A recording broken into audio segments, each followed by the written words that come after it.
Are you currently working a full-time job and are considering day trading? Here are a few tips to get around the conflict of interest.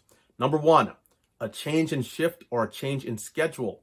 This can allow you to trade a suitable market period without being interrupted. And of course, you can head off to the day job later in the morning or early in the afternoon or even overnight, depending on your schedule. Number two, a remote job.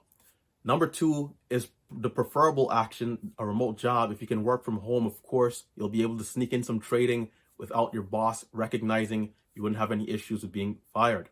Number three, if you're in the corporate setting and you're having a hard time being able to trade, you'll have to try and push for your own office. If you can push for your own office where you can close that door, shut out the outside environment and be able to trade, even if it's just 1 hour, the power hour, the opening bell, whatever it might be, maybe some pre-market action, you can still be able to get it done. And of course, lastly, will be the leap of faith. This is where you do leave the job and trade full time. But this is, of course, not recommended, especially if you're a beginner.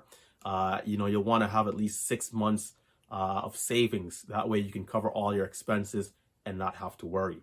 Like and follow for more tips.